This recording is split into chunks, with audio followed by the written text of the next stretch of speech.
Permisi kak, pilih Anies, Ganjar atau Prabowo? Aku Anies. Makasih ya kak.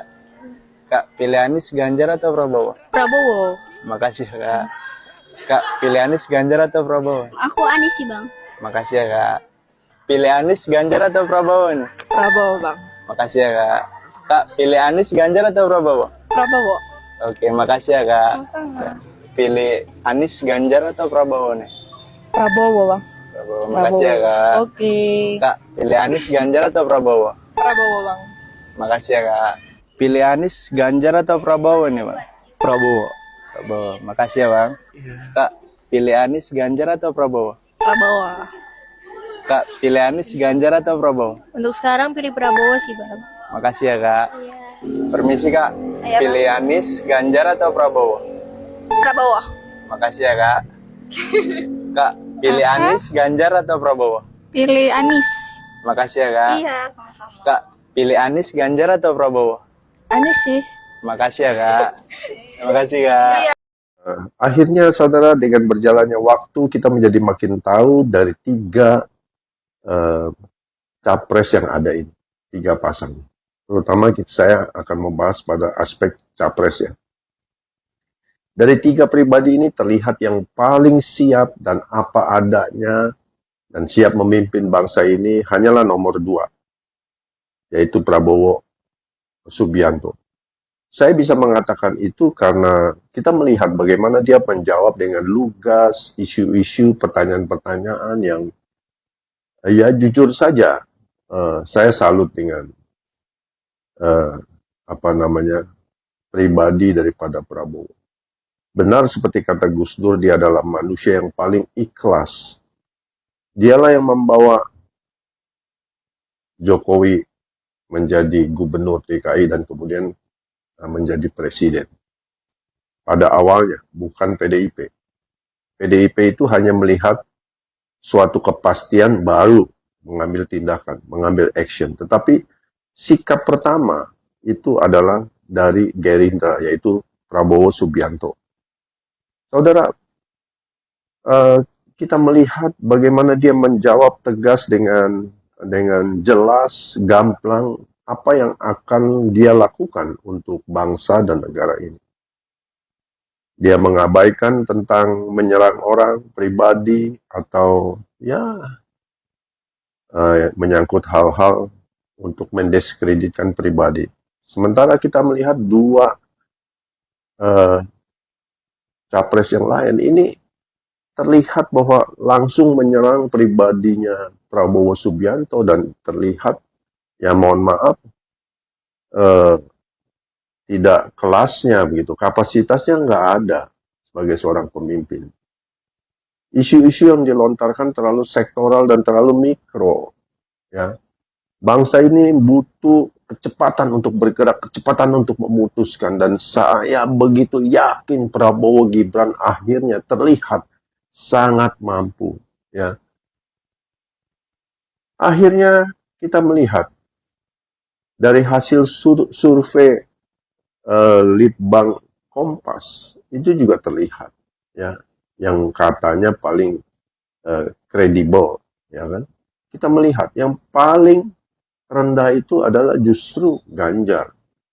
Nah, saudara, kita melihat dua capres ini, yang nomor 1 dan yang nomor 3, memang bukan kapasitasnya, bukan lawannya Prabowo. Kenapa saya katakan begitu?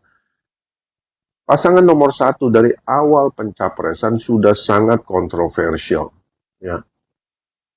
Gagal di DKI kok dicapreskan, ya. Saya juga nggak tahu bagaimana Pak Surya Paloh menjelaskan apa rekam jejaknya, ya, dengan pandainya hanya berkata-kata. Saudara, bangsa ini dibangun bukan dengan kata-kata, bangsa ini dibangun dengan tindakan.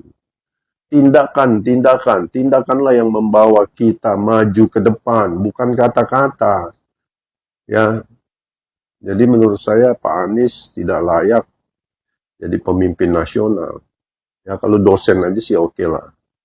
Ya, gubernur saya sudah gagal gitu. Atau mungkin jadi filsuf. Ya. untuk menjadi pemimpin nasional, oh tidak bisa dengan hanya kata-kata, saudara. Saudara harus buktikan setiap kata-kata itu dengan tindakan. Sementara pasangan nomor 3 sudah kontradiktif dari awalnya. Ya, kalau Jokowi ada di pasangan nomor 3, kemungkinannya beda sehari ini. Tetapi kan tidak demikian. Bahwa Jokowi ternyata melakukan suksesi melalui nomor 2 dengan menempatkan anaknya di sana dan mendukung sepenuhnya. Jadi kita bisa melihat ya ketidakmatangan seorang Ganjar ketika debat berlangsung ya sudah tidak seimbang. Dengan kata lain bahwa ya sebenarnya masyarakat sudah bisa melihat pemimpin yang akan terpilih di tahun 2024 adalah Prabowo Gibran. Saudara, ini terlepas daripada kebencian kita kepada pasangan capres. Saya beritahu kepada masyarakat, saudara jangan ribut di antara kalian, teman, saudara, keluarga, kolega ya, atas pilpres ini. Saudara hanya melihat, mengatakan apa adanya. Ya kalau orangnya nggak setuju mungkin karena cinta dengan mukanya, kata-kata yang manis begitu, ya silakan saja gitu. Kan banyak orang yang tergila-gila hanya dengan kata-kata ya. Ya, coba Anda tanya istri Anda, mau nggak Anda katakan cinta, cinta, cinta, tapi Anda nggak pernah memberi sesuatu buat istri Anda. Ya pasti dia juga muak. Ya, kata-kata tidak cukup. Tindakanlah yang mengubah kita menjadi sukses. Dan saya percaya Prabowo akan melakukan apa yang dia katakan.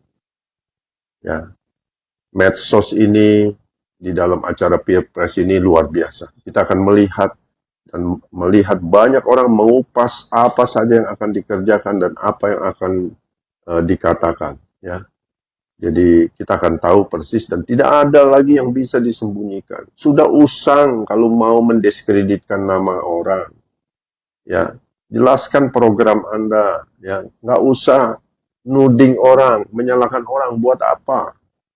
Orang tahu Anda siapa, rekam jejak Anda siapa. Semuanya diketahui. Di zaman informasi digital begini, tidak bisa seseorang itu menyembunyikan dirinya, kualitasnya, ya. Jadi kita tahu hasil akhirnya daripada Pilpres ini, pasangan nomor 2 akan menjadi presiden dan wakil presiden. Sisa debat 4 kali lagi atau apapun sudah tidak lagi menjadi hal-hal yang urgent atau signifikan. Kenapa? Karena masyarakat sekarang sudah melihat gambaran besarnya daripada Indonesia Emas 2045 melalui Jokowi dan melalui tangan dia melakukan suksesi, kita melihat masa depan gemilang bagi bangsa. God bless you, all the best.